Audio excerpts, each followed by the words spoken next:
103వ కీర్తన 103వ కీర్తన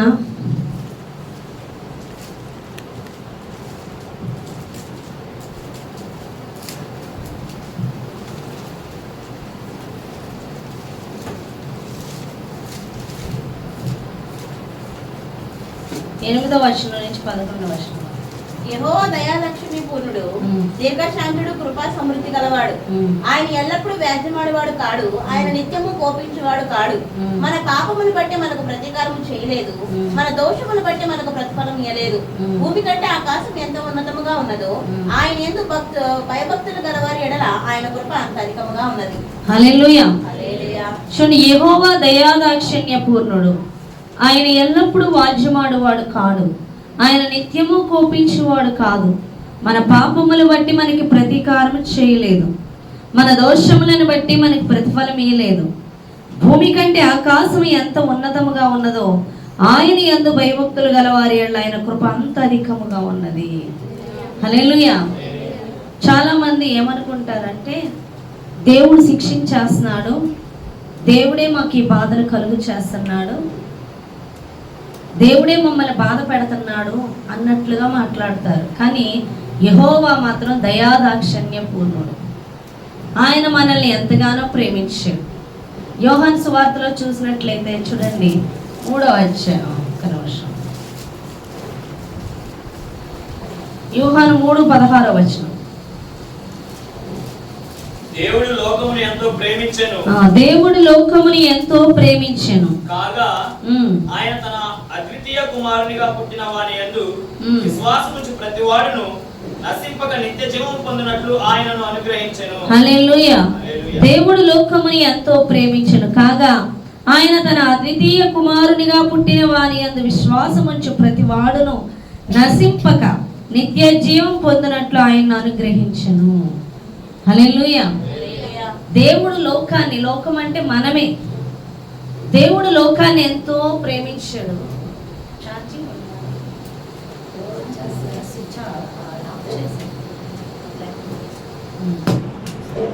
హల్లెలూయా. దేవుడు లోకముని ఎంతో ప్రేమించాడు కాబట్టి మనం నశించిపోకూడదని తన అద్వితీయ కుమారుని మనకి ఇచ్చి వేసి ఉన్నాడు, మన పాపములన్నిటినీ భరించు నిమిత్తం.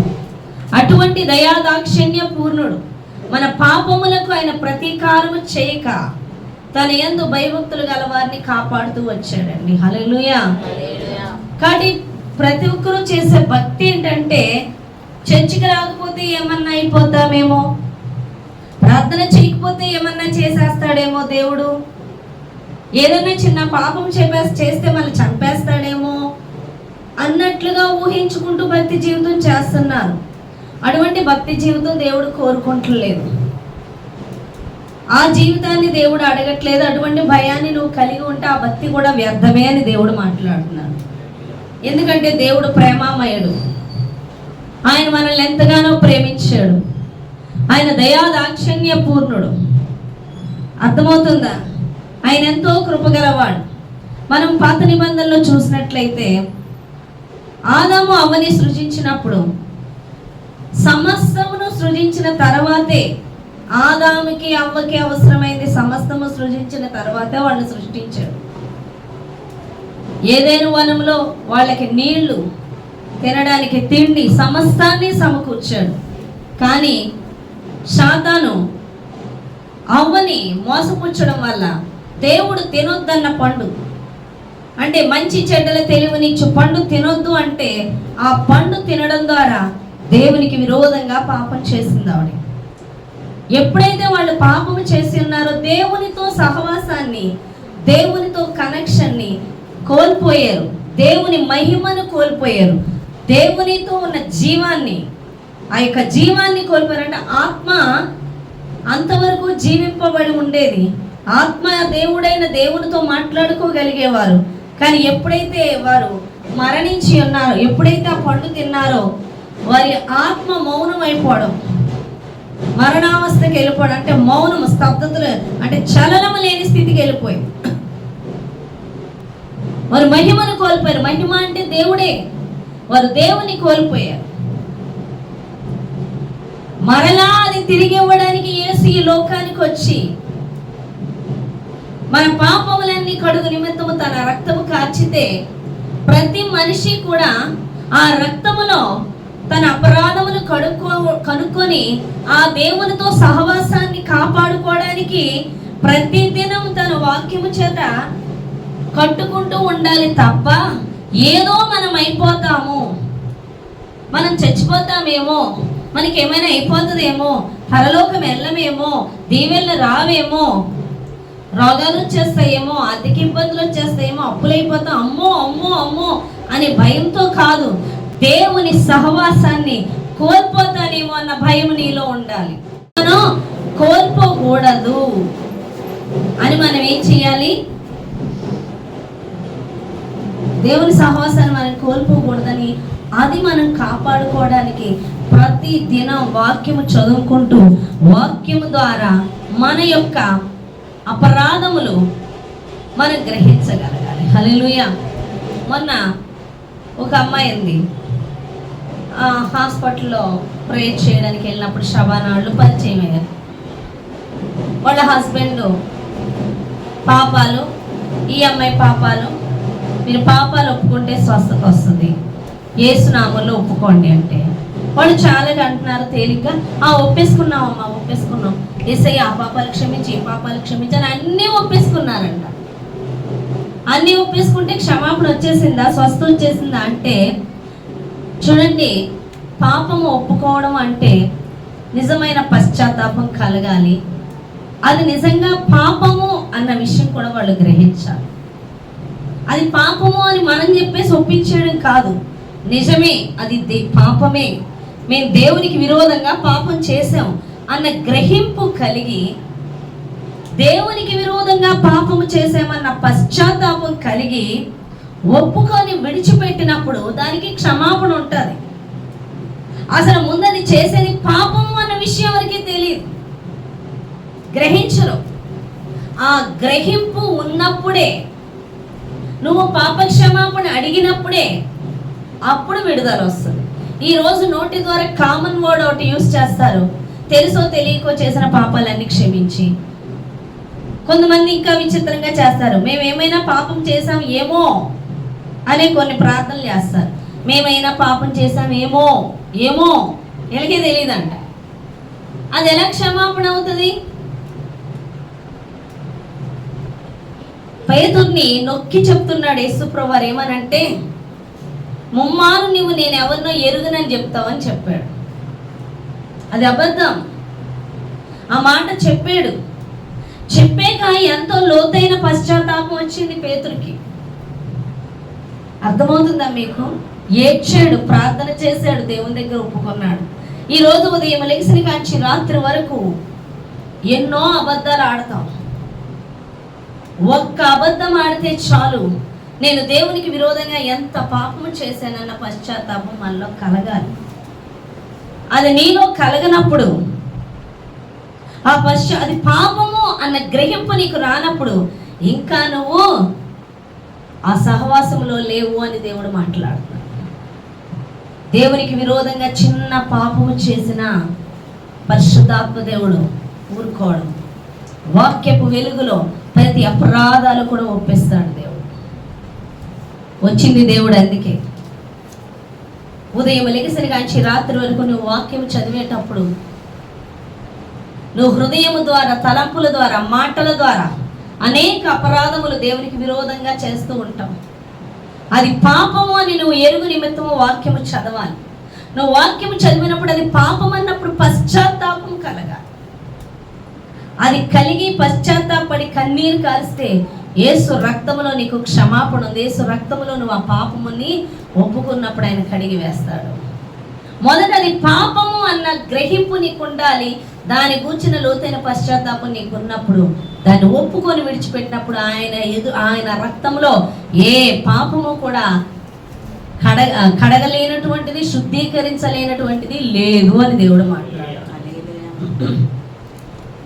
ఏదైనా వనంలో ఎప్పుడైతే దేవునితో సహవాసం కలిగి ఉన్నారో వారికి దేనికి లోట్లేవు, డాక్టర్ అవసరం లేదు. అవునా కాదా? వారికి సంపాదన అవసరం లే, ఏం అవసరం లే, చక్కగా దేవునితో సహవాసం చేస్తున్నారు. కానీ ఎప్పుడైతే ఆ మహిమను కోల్పోయారో, ఆ దేవుని సహవాసాన్ని కోల్పోయారో, వారు ఇమీడియట్లుగా ఏదైనా వరం నుంచి బయటికి పంపేస్తాడు దేవుడు. ఎందుకు అలా పంపాడు అంటే చాలా రీజన్స్ ఉన్నాయి. అందులో మొదటి రీజన్ ఏంటంటే, అందులో జీవవృక్ష ఫలం అనే చెట్టు ఉంది, జీవవృక్షం ఉంది అక్కడ. ఆ చెట్టు ఫలం తిన్నారంటే ఇంక వీళ్ళు పాపంలోనే జీవిస్తారు, పాపం ఎక్కువైపోతుంది. అర్థమవుతుందా మీకు? కాబట్టి జీవవృక్ష ఫలం తినకుండానట్లు వీరిని దేవుడు బయటికి తీసుకొచ్చాడు. ఎందుకంటే ఈ పాప శరీరం నుంచి విడిపించబడాలి, మహిమ శరీరం ధరించాలి అంటే ఖచ్చితంగా ఆ జీవవృక్ష ఫలమును తినకూడదు. కాబట్టి వాళ్ళని బయటికి తీసుకొచ్చాడు. హల్లెలూయా, హల్లెలూయా. కాబట్టి మనం నూతన జన్మని ఎత్తాలి అంటే, మనం మారు మనసు పొందుకోవాలంటే, మనం దేవునితో సహవాసం చేయాలి అంటే నిత్యము మన అపరాధములు, దేవునికి విరోధంగా మాట్లాడే కానీ, చేయొద్దన్న చేసే కానీ, ఏమైనా మనకి వాక్యమును చదువుతున్నప్పుడు వాక్యపు వెలుగులో దేవునికి నీకు సహవాసానికి అడ్డుగా ఉన్నది, అడ్డుగా చేపించేది సాతాను యొక్క ప్రతి కుయుక్తి తంత్రము దేవుడు నీకు బయలుపరుస్తాడు. ఎప్పుడైతే నీకు బయలుపరుస్తాడో నువ్వు మోకరించి పాప క్షమాపణ అడిగినప్పుడు మరలా దేవుని సహవాసం నీకు మొదలవుద్ది. నిజంగా దేవునితో సహవాసం ఉన్న వాళ్ళకి అన్ని విషయాల్లోని దీవెనలు వస్తాయి. ఎందుకంటే ఆయన్ని ఎప్పుడైతే నువ్వు స్వీకరించావో, ఆయనతో సహవాసం మొదలైందో, మరలా నీకు పోగొట్టుకున్నది తిరిగి ఇవ్వడానికి సిలువనందు సమస్తము నీకు ఇచ్చాడు. స్వస్థత అవని, జీవం అవని, సమృద్ధి, ధనం అవని, నిత్య జీవం అవని, ఎవ్రీథింగ్ యేసు ప్రభువు సిలువలో నీకు ఇచ్చి వేసి ఉన్నారు.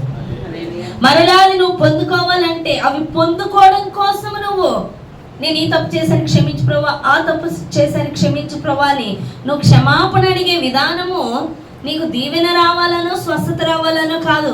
మొట్టమొదట దేవునితో సహవాసం నువ్వు కాపాడుకోవాలని నువ్వు దాని మీద నువ్వు దృష్టి పెట్టాలి.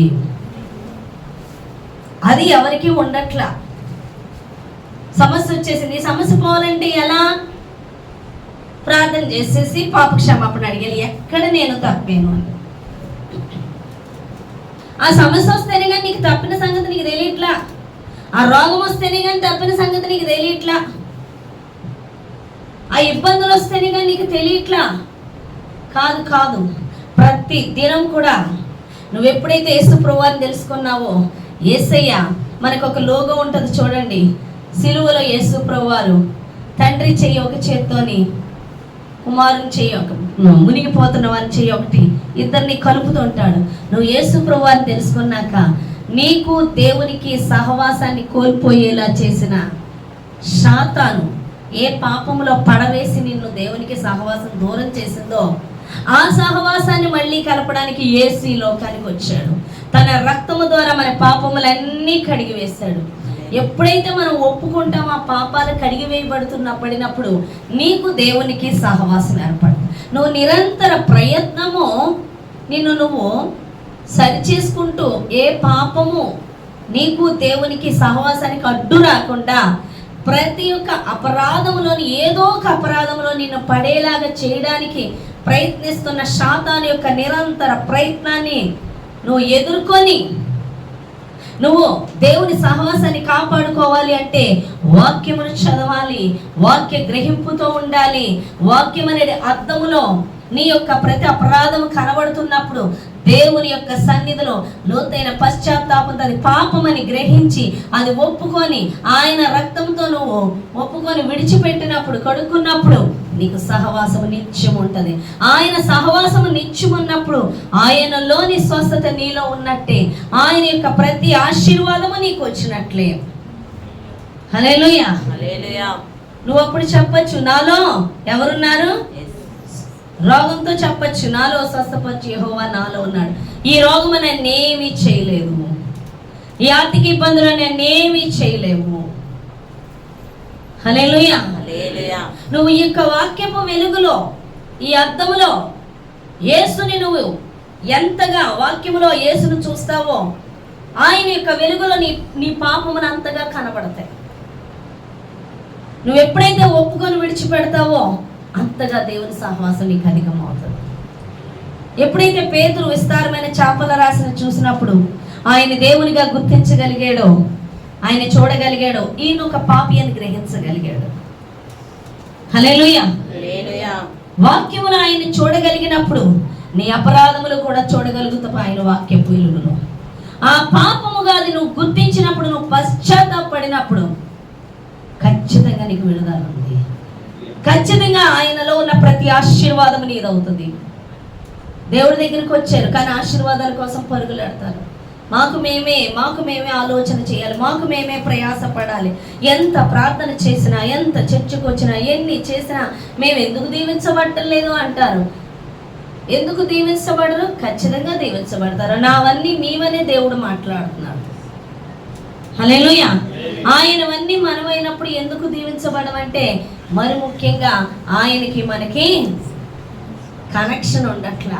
ఆయనతో సహవాసం, నువ్వు నిరంతర ప్రయత్నం ఉదయం నుంచి రాత్రి వరకు నువ్వు ప్రతిరోజు నీ ప్రయాస దేనికంటే ఆయనతో సహవాసంలో ఉండడానికే ప్రయాసపడాలి. నీ అపరాధములు కనబడినప్పుడు, నీ అపరాధముల గురించి దేవుడు మాట్లాడుతున్నప్పుడు ఆ అపరాధము నీకు దేవునికి యొక్క సహవాసాన్ని పాడు చేయకూడదు అని నువ్వు ఆయన యొక్క రక్తంలో పాపములను ఒప్పుకోవాలి. ఎందుకంటే మార్కు సువార్త 2:5 అధ్యాయంలో ఒక మాట ఉంది చూడండి. మార్కు సువార్త 2వ అధ్యాయం 5వ వచనం. యేసు వారి విశ్వాసమును చూచి, కుమారుడా, నీ పాపములు క్షమించబడి ఉన్నవి పక్షవాయువు గల వానితో చెప్పాను. చాలమ్మా. హల్లెలూయా.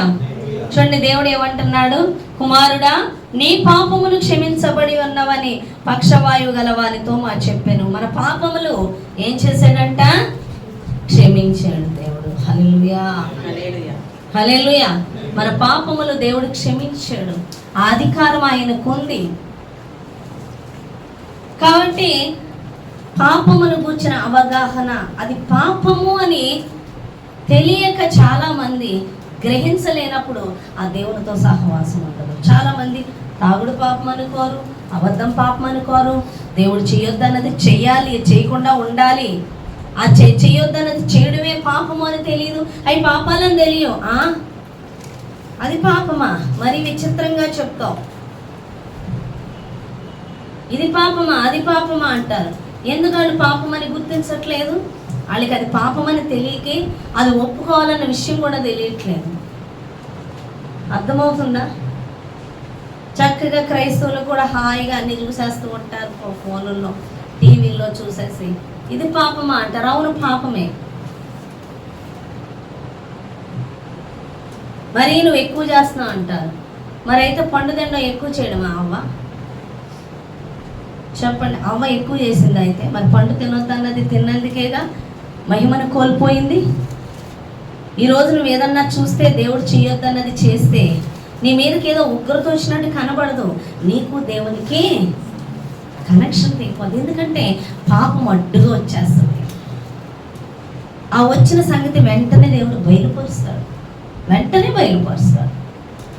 మొన్న ఒక అమ్మాయి యొక్క సంఘంలో ఒక అమ్మాయి చెప్పారు, ఇద్దరు ప్రార్థనకి వెళ్ళారంట సంఘస్థులు.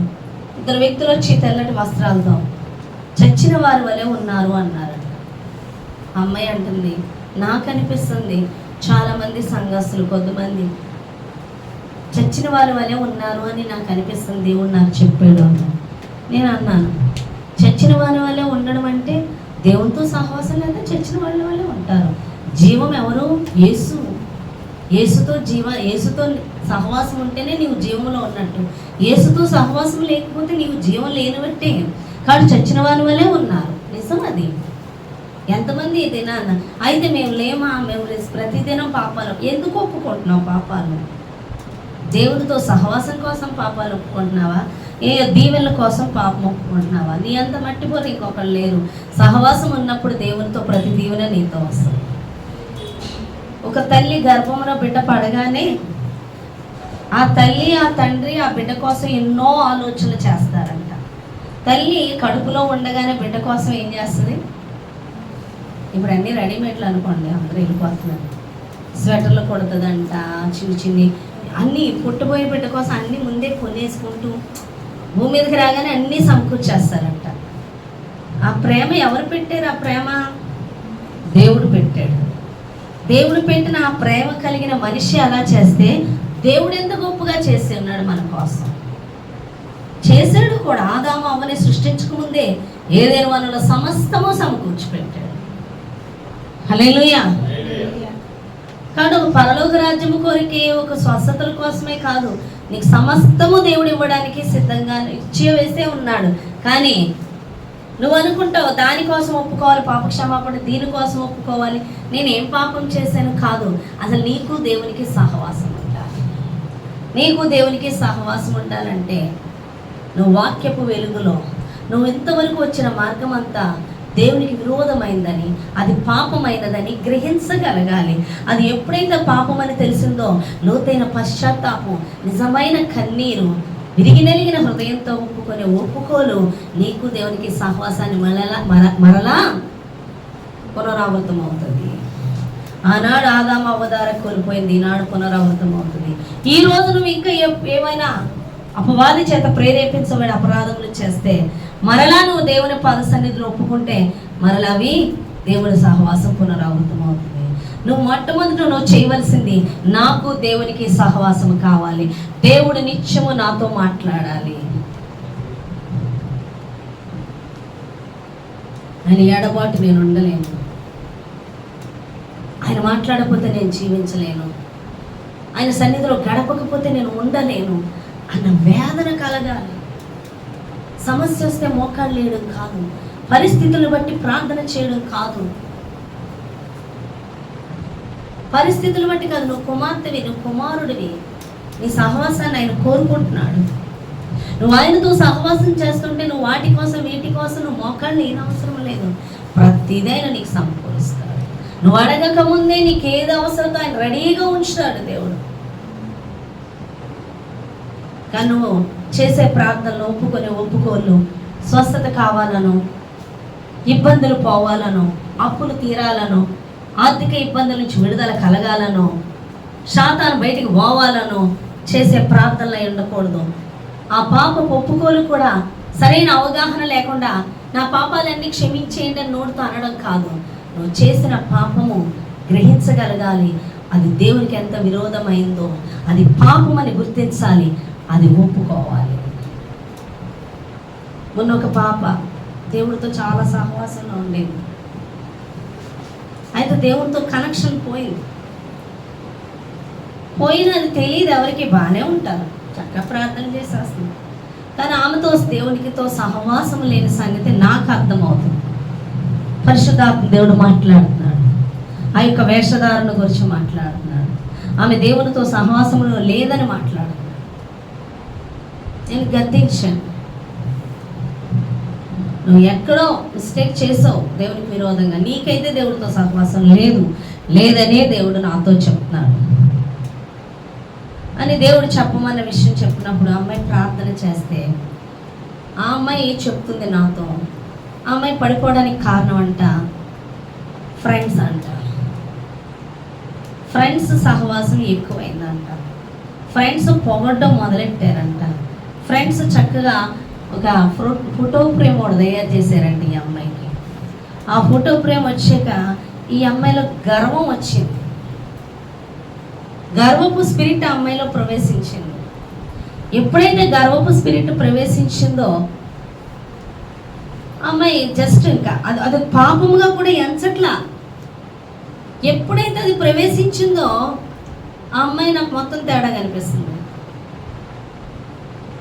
1 year అవుతుంది దగ్గర లాస్ట్ డిసెంబర్ కానీ నవంబర్ నెలలోనే కానీ పడిపోయిందాం.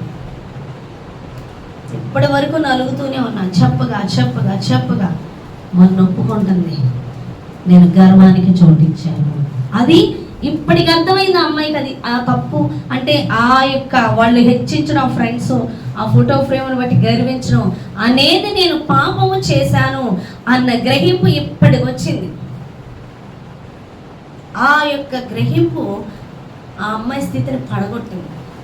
ఆ యొక్క హెచ్చించుకునేది అనేది ఆ అమ్మాయి స్థితిని పడగొట్టింది. ఎప్పుడైతే ఒప్పుకుందో దేవుడు కార్యం మొదలు పెట్టాడు. హల్లెలూయా. హల్లెలూయా. కానీ మనం అనుకుంటాము, మనం అమ్మాయి ఆ గ్రహింపు లేకపోతే నేనేం చేశాను నేనేం తప్పు చేశాను అని అనుకుంటుంది. కానీ దేవుడు మాట్లాడాడంట. ఎప్పుడైతే నిజంగా అమ్మాయి తప్పు చేసిందో ఆ విషయాన్ని నేను గద్దించినప్పుడు దేవుడు మాట్లాడడం మొదలు పెట్టాడంట.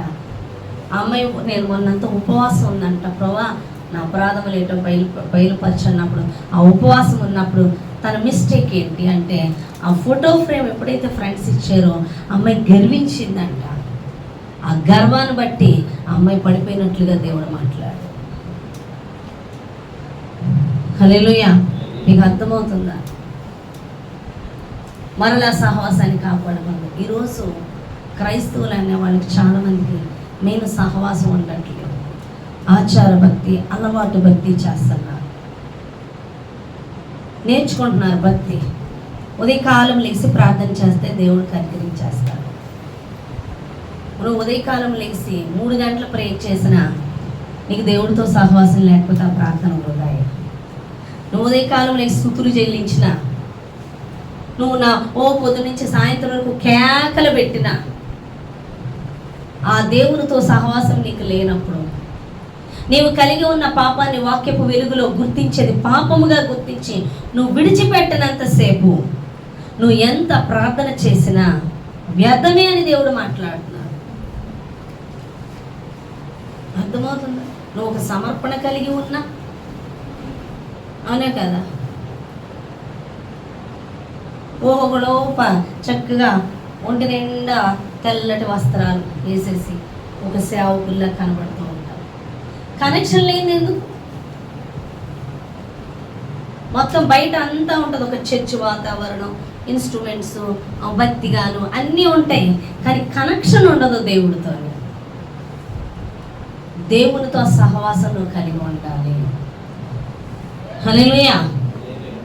సంఘం అంతా కూడా కొన్ని పద్ధతులు చర్చ్లో పెట్టేసి ఆ పద్ధతుల ప్రకారం నడుచుకోమని కాదు. సంఘానికి నేర్పించవలసింది ఇదిగో మన సంఘంలో ఇలా ఉండాలి అని అందరూ అని చెప్పడం కాదు. సంఘం అందరూ దేవునితో సహవాసం కలిగి ఉండాలి. దేవునితో సహవాసం కలిగిన వాడు ఖచ్చితంగా పరిశుద్ధుడే. హల్లెలూయా. సహవాసం లేకపోతే వాళ్ళలో పరిశుద్ధత ఉండదు, ఎందుకంటే లేదు కాబట్టి. కానీ సహవాసం కలిగిన వాడిని ఖచ్చితంగా వాడు పరిశుద్ధుడే. హల్లెలూయా. హల్లెలూయా. సంఘానికి నేర్పించవలసింది సంఘస్థులకి దేవునితో సహవాసం, పరిశుద్ధాత్మ దేవుని నడిపింపు, దేవుని సహవాసం, దేవునితో నువ్వు మాట్లాడుకోవడం కావాలి. దేవుడు నేను ఏ పాత్రగా ఏ పిలుపు అయితే పిలుచుకున్నాడో అది నువ్వు దేవుడి నుంచి గ్రహించగలగాలి. అందరూ బోధకులే ఉండరు, అందరూ అపోస్తులే ఉండరు, అందరూ కాపరులే ఉండరు, అందరూ సింగర్సే ఉండరు. చర్చ్లో నీ ఇంటిలో పాత్రలు అన్నీ దాకలే ఉండవు, గ్లాసులే ఉండవు, స్పూన్లే ఉండవు, ప్లేట్లే ఉండవు, అన్ని రకాల పాత్రలు ఉంటాయి నీ ఇంట్లో. హల్లెలూయా. అవునా కదా? స్పూన్ విలువ స్పూన్దే, గ్లాస్ విలువ గ్లాసుదే. అవునా కదా? స్పూన్తో తినేది నువ్వేమి గరిటతో తినవుగా, అప్పుడు స్పూన్ విలువ స్పూన్దే.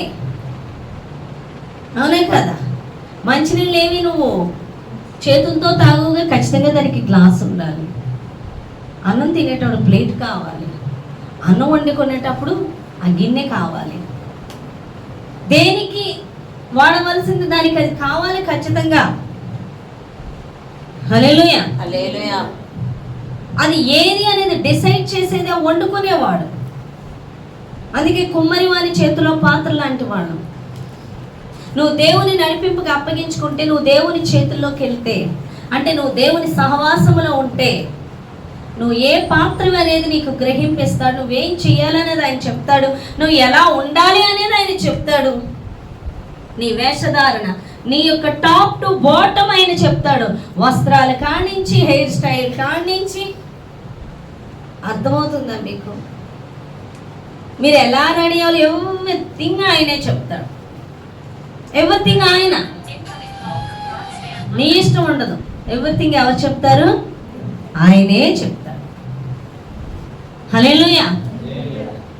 మన ఇష్టం ఉండదు.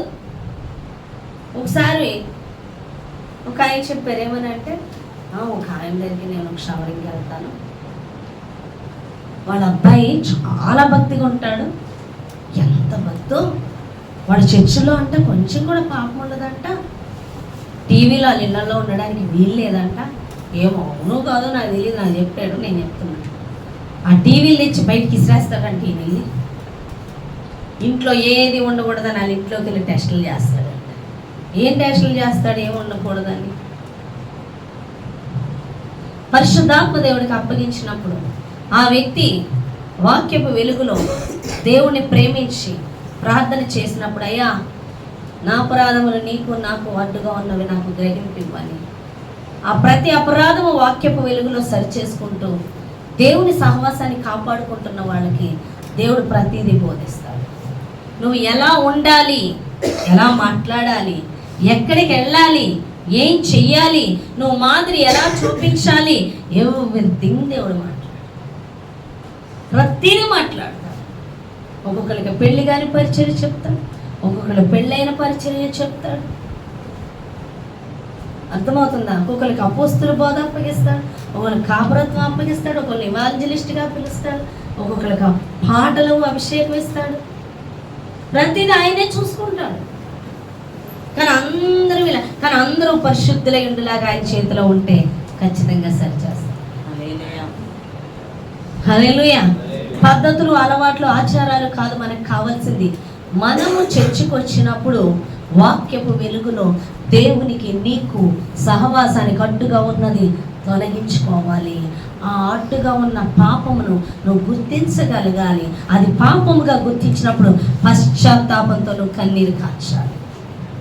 మా పాపాలన్నీ క్షమించాలి. ఏ పాపం, ఏం అడ్డుగా ఉన్నాయి, ఏది దేవునికి విరోధంగా ఉంది, ఏది సహవాసాన్ని చెరుపుతుంది, ఏది దేవుని స్వరాన్ని వినకుండా చేస్తుంది, అది నువ్వు గ్రహించి, అది చిన్నదవునా పెద్దదవునా, అది ఎంతటిగా దేవుని యొక్క సహవాసాన్ని నీ నుండి చెరుపుతుందో గ్రహించి కన్నీటితో నువ్వు ఒప్పుకున్నప్పుడు నువ్వు ఆయన స్వరాన్ని స్పష్టంగా వింటావు. ఆయన ఏం చెప్తుంది స్పష్టంగా చేస్తావు. హల్లెలూయా. హల్లెలూయా. చాలా మందికి ఏదైనా కంపెనీకి వెళ్ళారంటే కంపెనీకి సంబంధించిన వర్క్ కాస్త నేర్చుకుంటారు కొద్ది రోజు. కానీ పరిచర్యలో చూడండి, నేను వేసే ప్రతి అడుగు కొత్తదే ప్రతిరోజు. ఇది నేను ఒకప్పుడు ఎరిగినది అన్నది లేదు. ప్రతి దినం క్రొత్త మలుపే వెళుతూ ఉంటుంది. ఈ కొత్త అడుగులు వేస్తున్నప్పుడు నాకు తెలుసా ఈ అడుగులు నేను ఎలా వేయాలో? అసలు నాకేమీ తెలీదు. మరి నాకు ఇదంతా బోధిస్తున్నవాడు ఎవరు, నేర్పిస్తున్నవాడు ఎవరు? దేవుడు. పరిశుద్ధాత్మ దేవుడికి అప్పగించుకో. ఎక్కడికి ఎలా వెళ్ళాలి, ఏ విధంగా వెళ్ళాలి, ఏం చేయాలి, ఎవ్రీథింగ్ దేవుడే బోధిస్తున్నాడు.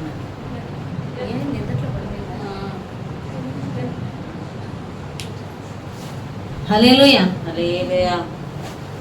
మీకు అర్థమవుతుందా? ఎంతమందికి అర్థమవుతుంది? హల్లెలూయా. కాబట్టి ప్రతి మనిషి కూడా నిరంతరం కూడా ఆశీర్వాదాల కోసం పాపపు ఒప్పుకోలు విడిచిపెట్టండి.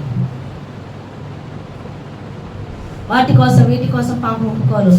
నేను ఇప్పుడు బయటికి ప్రేర్ చేసుకొని వెళ్ళకపోతే నా మీద శాతాన్ని ఏమైనా దాడి చేసేస్తుందేమో. పేడకాలు వచ్చేస్తున్నాయి కాబట్టి ప్రార్థన చేసేసుకోవాలి. దెయ్యాలు వచ్చేస్తున్నాయి కాబట్టి ప్రార్థన చేసేసుకోవాలి. సమస్యలు వచ్చేస్తున్నాయి కాబట్టి ప్రార్థన చేసేసుకోవాలి. గుడ్డిగా నీకు ఒక విషయం తెలియట్లేదు, గుడ్డిగా వెళ్తున్నావు. అసలు దేవుని సహవాసం నీతో ఉండాలి. నీ పాపపు ఒప్పుకోళ్ళ ఆశీర్వాదాల కోసం కాదు, సమస్త ఆశీర్వాదాలను, స్వస్థతలను, సమస్తమును ఇవ్వగలిగిన దేవునితో సహవాసం కొరకు ఆయన రక్తాన్ని కార్చి ఉన్నాడు. మొట్టమొదటిలో గుర్తించవలసిన పాయింట్, ఆయన సహవాసాన్ని నేను కలిగి ఉన్నానా లేదా. చర్చికి వస్తే సహవాసము కలిగి ఉన్నామన్నది కాదు. చర్చికి రావాలి, వినాలి, చదవాలి, వాక్యం, ప్రార్థన చేయాలి. ప్రతి ప్రార్థనకి లోబడమంటున్నాడు. ఎందుకంటే సంఘ సహవాసం ఉండాలి, సేవకుల సహవాసం ఉండాలి, కలిసి ప్రార్థన చేయాలి, సంఘముతో కలిసి సేవకులతో ప్రార్థన చేయాలి, కలిసి పరిచర్యలు చేయాలి. ఇవన్నీ పరిశుద్ధాత్మ దేవుడు కలిగి ఉన్నప్పుడు నేర్పిస్తాడు, బోధిస్తాడు. హల్లెలూయా. కాబట్టి నువ్వు మొట్టమొదటి పాపాలు ఒప్పుకునేది ఎందుకంటే శిక్షించేస్తాడో, గద్దించేస్తాడో, చంపేస్తాడో అని కాదు, దేవునితో సహవాసాన్ని కాపాడుకోవడానికి. మరి ఎందుకు స్వస్థతలు రావట్లేదు, ఎందుకు ఆశీర్వాదాలు రావట్లేదు అంటే వారు దేవుని సహవాసం కొరకు ఒప్పుకోళ్ళు ఉండట్లేదు. వారు వాక్యము చదివి దేవునికి విరోధంగా ఎంత పాపం చేశామన్న పశ్చాత్తాపం కలిగి ఉండకుండా తేలిక హృదయాలతో పాపాలు ఒప్పుకుంటున్నప్పుడు ఏ ఆశీర్వాదమును చూడలేకపోతున్నారు. హల్లెలూయా. ఏ ఆశీర్వాదము చూడలేకపోతున్నారు. ఆశీర్వాదము చూడాలి అంటే ఆశీర్వాద కారకుడైన యేసుతో సహవాసం కలిగి ఉండాలి. అది కలిగి ఉండాలంటే నువ్వు చేయుచున్న పాపమును వాక్యపు వెలుగులో అది పాపము అనేది నువ్వు గ్రహించగలగాలి. నువ్వు చేసింది అప్పుడు నిజమైన పశ్చాత్తాపం కలిగినప్పుడు దేవుని సహవాసం నీకు పునరుద్ధరించబడుతుందని దేవుడు మాట్లాడుతున్నాడు. హల్లెలూయా. అర్థమవుతుందండి. చూడండి, పేతురు చేపలు రాత్రికాలం అంతా ప్రయాసపడ్డాడు, ఒక్క చేప కూడా పడలేదు. కానీ యేసు ప్రభువు వారు ఆయన ధోని ఎక్కిన తర్వాత కొంచెం లోతుకి నడిపించమన్నప్పుడు విస్తారమైన చేపలు పడ్డాయి. రాత్రి ప్రయాసం ఉంది కానీ ఫలితం లేదు. కానీ యేసు తన ధోని ఎక్కిన తర్వాత ప్రయాస కొంచెమే ఫలితం ఇస్తారు. హల్లెలూయా. యేసు లేనప్పుడు ప్రయాస ఉంది, ఫలితం లేదు. కానీ యేసు ధోనిలోకి వచ్చిన తర్వాత ప్రయాస కొంచెమే, ఫలితము ఇస్తారు. నువ్వు దేవునితో సహవాసం కలిగి ఉన్నప్పుడు కొంచెములో అయినా విస్తారమైన సమృద్ధి కనపడుతుంది. యేసుకి సహవాసము నువ్వు లేనప్పుడు నువ్వు విస్తారంగా తెచ్చుకున్న రూపాయి కనపడదు. ఎప్పుడు అప్పులే కనపడతాయి, ఎప్పుడు రోగాలే ఉంటాయి, ఎప్పుడు దరిద్రతే ఉంటుంది. ఎందుకని? విశ్వాసం లేదు, నీ దేవునితో సహవాసం లేదు, కనెక్షన్ లేదు. కాబట్టి ఈరోజు పాపపు ఒప్పుకోళ్ళు దేని నిమిత్తం ఒప్పుకుంటున్నా? దీవెనల కోసమా, ఆశీర్వాదాల కోసమా? కాదు, దేవునితో సహవాసం పునరుద్ధరించుకోవాలి. నిత్యము దేవుడు మాట్లాడాలి. దేవునికి విరోధమైన పాపం ఏదియో మనలో లేకుండా మనం క్షమాపణ అడగాలి. వాక్యము చదువుతూ మనం అడగాలి. దేవుని ప్రేమను గ్రహించాలి. దేవుడు ఎంత గొప్పవాడో తెలుసుకోవాలి. తల్లైన మర్చినేమో నిన్ను మరవని నేను అంటున్నాను. దేవుడు ఎంత గొప్ప ప్రేమమైనా ఉన్నాడు. కాబట్టి ఆయన శిక్షించేయట్లేదు. దేవుడు చెప్పే గద్దింపు కూడా పండు తింటే ఎవరి అధికారం పనిచేసిందంటే అపవాది అధికారం పనిచేసింది. అక్కడ దేవుడు శిక్షించట్లేదు. శాతాన్ ఎలాంటిదంటే నూకలేస్తాడు పోయేవాడు అని, వేటగాడు ఏం చేస్తాడు? నూకలేస్తాడు. కానీ పట్టేది దేనికి? చంపడానికి. యేసుప్రభువు వారు అంటున్నారు, నేనైతే గొర్రెల యొక్క మంచి కాపరిని, దొంగ దోచుకోవడానికి వస్తాడు. అపవాదిగాడు నేను చంపడానికే నూకలేస్తాడు. వాడి నూకలు కాబట్టి వాడి నూకలేసి దేవుడికి విరోధమైన అపరాధములు నీ చేత చేయించి నీ మీద వాడే దాడి చేస్తాడు. అందుకే దేవుడు అంటున్నాడు, వాడు చెప్పింది చేసిన పాపాన్ని నువ్వు ఒప్పుకుంటే, ఆ పాపాన్ని కడిగేసినప్పుడు, ఆ దేవుని సహవాసం మొదలైనప్పుడు, దేవుడు నీతో ఉన్నప్పుడు సమస్త ఆశీర్వాదాలు నీతో, ఏది కొదువై ఉండదు. ఆశీర్వాదాల కోసం నువ్వు పరుగులెత్తక్కర్లొద్దు. ఆశీర్వాదమే నీ వెంబడి వస్తుంది. ఎందుకంటే ఆయన ఎక్కడున్నాడు, ఆశీర్వాదం అక్కడే ఉంది. చేపలన్నీ ఏమైపోయాయండి? పేతురు పడినప్పుడు ఒక్కటే పడలేదు. మరి చేపలన్నీ ఎలా వచ్చేసాయి? యేసయ్య పేతురు ధోనిలో ఉన్నప్పుడు. ధోని అంటే హృదయం. నీ హృదయంలోకి యేసయ్యకు చోటిచ్చి ఆయనతో నువ్వు సహవాసం కలిగి ఉన్నప్పుడు ప్రతి ఆశీర్వాదం నీతోనే. హల్లెలూయా. కాబట్టి దినాన్ని దేవుడు మాట్లాడుతున్నాడు. ఆయన శిక్షించేవాడి కింద బాబోయ్ భయం వేసేస్తుంది, పాపాలు ఒప్పుకోకపోతే మమ్మల్ని చంపేస్తాడు అని కాదు. పాపాలు ఒప్పుకొని నువ్వు చేసినది పాపముగా గుర్తించాలి. నువ్వు లోతైన పశ్చాత్తాపడి ఒప్పుకున్నప్పుడు అపవాది దాడిని మేము చెల్లిపోద్ది. నువ్వు ఎప్పుడైతే ఒప్పుకున్నావో ఆయన రక్తం చేత కడిగేస్తాడు. ఆయన రక్తం నీ మీద ప్రోక్షింపబడినప్పుడు ఆ రక్తం ఉన్న చోటికి వాడు రాలేడు. యేసు రక్తం అంటే భయపడి చస్తాడు వాడు. హల్లెలూయా. హల్లెలూయా. నిన్ను కాపాడడానికి విడిపించడానికే ఉన్నాడు. కాబట్టి భయం చేతో దీవెనల కోసమో స్వస్థతల కోసమో పాపక్షమాపణలు కాదు, నీవు దేవునితో సహవాసాన్ని కాపాడుకోవాలి నిత్యము. కాబట్టి ఆయన వాక్యపు వెలుగులో పాపాలను కడుక్కోవాలి. కాబట్టి ఆయన మాట్లాడాలి మనతో. ఆయన స్వరం వినలేకపోతే మనం ఉండలేకుండా ఉండాలి. ఆయన సహవాసం లేకపోతే నేను బ్రతకలేను. ఆయన ప్రతి దర్శనం నాకు చూడకపోతే అవునా కదా.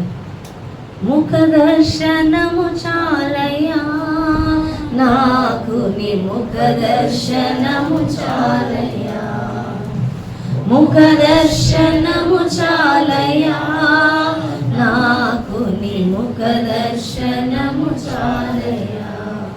సమీపించని తేజస్సులో నివసించు నా దైవమా, సమీపించని తేజస్సులో నివసించు నా దైవమా, నీ ముఖ దర్శనము చాలయ్యా, నీ ముఖ దర్శనము చాలయ్యా. ఎన్నోసార్లు దేవునికి విరోధంగా వాక్యం చదువుతున్నప్పుడు అపరాధం అని తెలిసి ఒప్పుకున్నప్పుడు ఆయన ప్రజెన్స్ అనుభవించడం చూస్తాం. ఆయన మహిమతో నింపబడుతూ ఉంటాం. మన గిన్నె నిండి పొంగి పొర్లుతూ ఉంటుంది. ఆయన సన్నిధి అనుభవించడం ఖచ్చితంగా మనం చెప్పాలి. ఆ యొక్క అభిషేకం గంతులు వేస్తూ ఉంటుంది మన హృదయంలో. ఆ ప్రవాహం కూడా మన చుట్టూ చూస్తాం ఎప్పుడైతే దేవుని సహవాసం మనకి కలిగి. అదే ముఖ దర్శనం కాదు. ఆయన మాట్లాడితే చాలు. ఏ రోజైనా నాతో మాట్లాడినప్పుడు, కృత ప్రత్యక్షతలు ఇచ్చినప్పుడు, ఆయన నాతో మాట్లాడుతున్నప్పుడు నా హృదయం పొంగిపోతూ ఉంటుంది. ఆయన యేసన్న గారు అంతా ఆయన సహవాస పాటలు. నీవు మాట్లాడని రోజునా నా కనులకు నిద్ర కరువాయినే, నీవు మాట్లాడని రోజునా నా కనులకు నిద్ర కరువాయినే, నీవు పెదవిప్పిన రోజునా నీ సన్నిధి పచ్చిక బయలాయనే, నీ సన్నిధి పచ్చిక బయలాయనే. యేసయ్యా నా హృదయ స్పందన నీవే కదా. హల్లెలూయా. ఆయన మాట్లాడితే ఆయన ఆనందం. ఒకరు అంటారు పెళ్లి కాని పరిచర్య, పెళ్లి చేసుకోకుండా ఎలా అంటారు. హల్లెలూయా. హల్లెలూయా.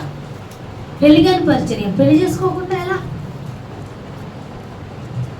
యేసు ప్రభువుని నమ్ముకున్నాక, యేసు ప్రభువుని తెలుసుకున్నాక అబ్రహాం తన వాళ్ళని అందరినీ వదిలేసాడు. దేవునితో సహవాసం దేనిని గుర్తు చేయదు. హల్లెలూయా. సాధు సుందర్ సింగ్ యేసు ప్రభువుని తెలుసుకున్నాక సమస్తాన్ని విడిచి వెళ్ళిపోయాడు. పౌలు యేసు ప్రభువుని తెలుసుకున్నాక సమస్తాన్ని విడిచి దేవుని వెంబడించాడు. ఎందుకంటే యేసుంటే చాలు.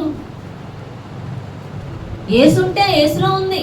నీ బ్యాంక్ బ్యాలెన్స్ అక్కర్లేదు, నీకు ఏమీ అక్కర్లేదు.